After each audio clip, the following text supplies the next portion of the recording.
제가 들려드릴 이야기는 제 인생의 가장 찬란했던 시절과 가장 비참했던 시절의 기록입니다. 이 이야기는 꽤 오래전에 시작되었고 지금은 모두 끝나버린 이야기입니다. 아마 여러분 중에서도 비슷한 경험을 하셨거나 혹은 지금 같은 상황에 놓여 계신 분들도 있을 겁니다. 만약 그렇다면 제 이야기가 여러분에게 작은 공감이라도 되었으면 좋겠습니다. 저는 23살의 대학교 선배였던 그와 결혼했습니다.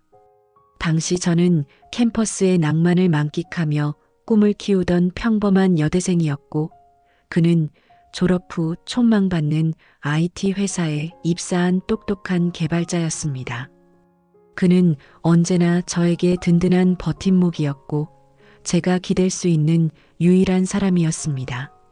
저는 그와 함께하는 모든 순간이 행복했고 우리의 미래는 그 어떤 걱정 없이 밝을 거라고 생각했습니다. 결혼 후 저희는 작은 전세 아파트에서 신혼생활을 시작했습니다. 23살 아직 어린 나이였지만 저는 남편을 사랑했고 남편도 저를 아껴주었습니다. 매일 아침 남편이 출근하면 저는 혼자 집안일을 했습니다. 깨끗하게 정리된 집과 따뜻한 밥을 먹는 남편의 모습을 보는 것이 저의 가장 큰 기쁨이었습니다. 남편은 퇴근하고 돌아와서 오늘 당신 덕분에 정말 행복했어라고 말해주곤 했습니다. 그런 남편의 따뜻한 말 한마디에 저는 하루의 피로를 잊을 수 있었습니다. 하지만 결혼 생활이 10년 가까이 이어지면서 저희 부부의 삶은 조금씩 균열이 생기기 시작했습니다. 그 시작은 바로 시어머니의 끊임없는 요구였습니다. 어머니는 저에게 너는 집에서 뭐하니? 살림만으로는 부족해. 요즘은 맞벌이 안 하면 생활하기 힘든 시대인데 너도 나가서 돈 벌어야지라며 저에게 끊임없이 압력을 가하셨습니다. 처음에는 어머니의 말씀을 듣고 한 귀로 흘려보냈습니다. 하지만 어머니의 잔소리는 날이 갈수록 심해졌고 저는 점차 지쳐갔습니다. 어머니의 잔소리가 심해질수록 남편도 변해갔습니다. 처음에는 어머니 앞에서 제 편을 들어주던 남편이 어느 순간부터는 어머니의 말에 동조하기 시작했습니다. 남편은 저에게 당신도 이제 좀 나가서 일하는 게 어때? 어머니 말씀도 일리가 있잖아. 혼자 벌어서는 노후 준비도 하기 힘들어라고 말했습니다. 남편의 말에 저는 충격을 받았습니다. 남편의 마음속에 이미 어머니의 생각이 자리 잡고 있다는 사실에 가슴이 아팠습니다. 저는 남편에게 서운한 마음을 감추지 못하고 말했습니다. 결혼할 때 당신이 먼저 내가 집에서 쉬었으면 좋겠다고 했잖아. 그런데 이제 와서 왜 그런 말을 하는 거야? 남편은 저의 말에 잠시 침묵하더니 그때는 우리가 젊었을 때고 이제는 현실을 생각해야 할 나이잖아.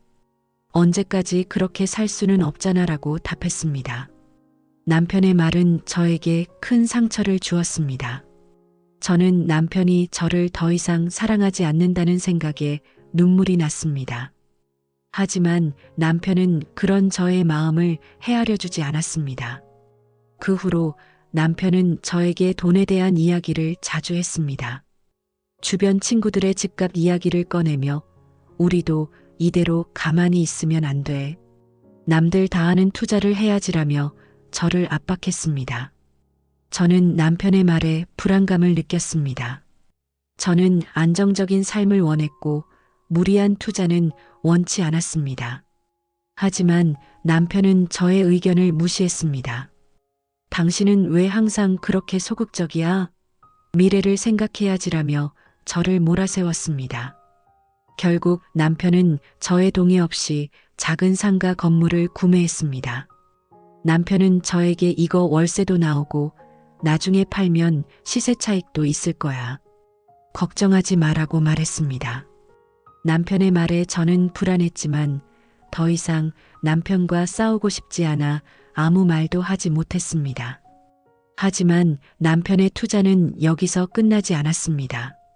그는 부동산 관련 서적을 읽고 유튜브를 보며 밤늦게까지 공부했고 주말이면 투자 세미나에 참석했습니다. 그는 점점 더 돈에 대한 욕심을 키워갔습니다. 남편의 관심사는 오직 돈과 투자에만 집중되었습니다. 결혼 초에 함께 즐겨 했던 영화관 데이트나 맛집 탐방은 사라진 지 오래였습니다. 주말이면 남편은 저에게 나 오늘 부동산 답사 가야 해. 당신은 집에서 쉬고 있어라고 말하고 나갔습니다.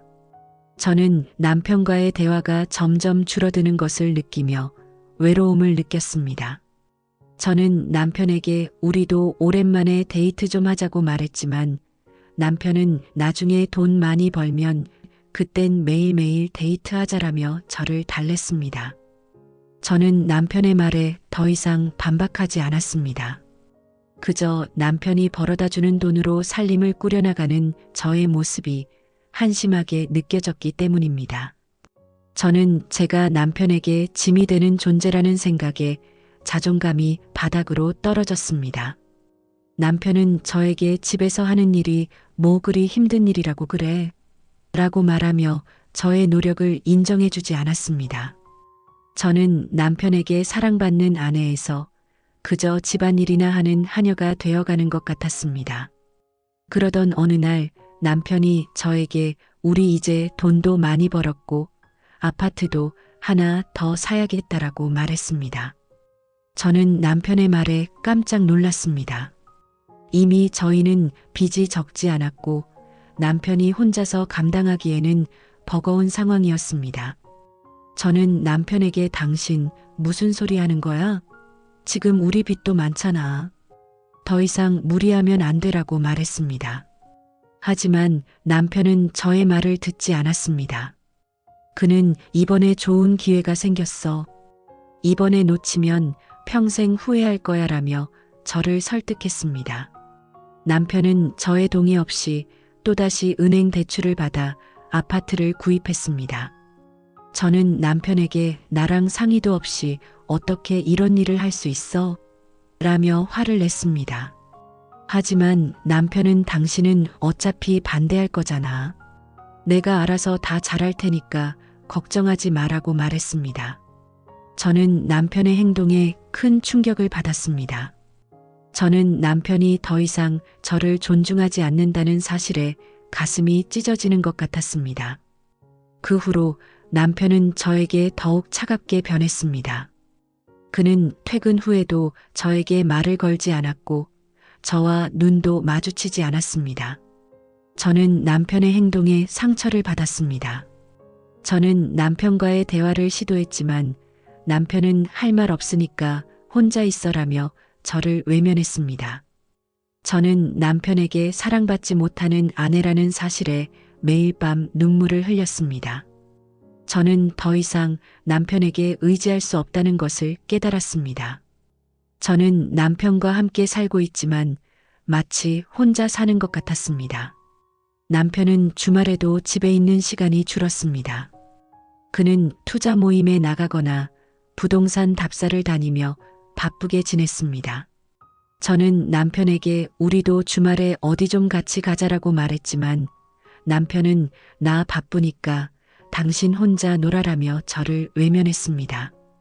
저는 남편에게 소외감을 느꼈고 점차 남편을 미워하게 되었습니다. 그러던 어느 날 저는 남편의 차 안에서 우연히 한 장의 영수증을 발견했습니다. 그것은 고급 레스토랑의 영수증이었고 영수증에는 남편과 어떤 여성의 이름이 적혀 있었습니다. 저는 영수증을 보고 충격을 받았습니다. 저는 남편이 다른 여자를 만나고 있다는 생각에 손이 떨렸습니다. 저는 남편에게 영수증을 보여주며 이거 뭐야? 라고 물었습니다. 남편은 영수증을 보고 당황하더니 이거 그냥 친구랑 밥 먹은 거야. 신경 쓰지 마라고 말했습니다. 하지만 저는 남편의 말을 믿을 수 없었습니다. 저는 남편의 핸드폰을 몰래 보게 되었습니다. 남편의 핸드폰에는 어떤 여성과 주고받은 다정한 메시지들이 가득했습니다. 오늘 정말 즐거웠어. 당신 덕분에 힘든 하루가 싹 잊혀졌어. 다음 주말에는 우리 어디 갈까? 라는 메시지를 본 순간 저는 무너져 내렸습니다. 저는 남편에게 배신감을 느꼈고 더 이상 남편을 용서할 수 없었습니다. 저는 남편에게 이혼을 요구했습니다. 남편은 처음에는 저에게 사과하며 다시는 그런 일 없을 거야. 한 번만 용서해줘라고 말했습니다. 하지만 저는 남편의 말을 믿을 수 없었습니다. 저는 남편의 진심을 느낄 수 없었습니다. 저는 남편에게 당신, 나를 사랑하긴 했어? 라고 물었습니다. 남편은 저의 말에 아무 말도 하지 못했습니다. 저는 남편과 이혼 소송을 시작했습니다. 이혼 소송 과정에서 저는 남편이 저 몰래 더 많은 빚을 졌다는 사실을 알게 되었습니다.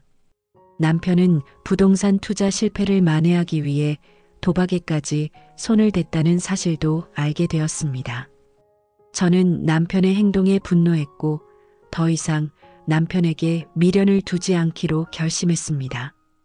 결국 저희 부부는 이혼을 하게 되었습니다.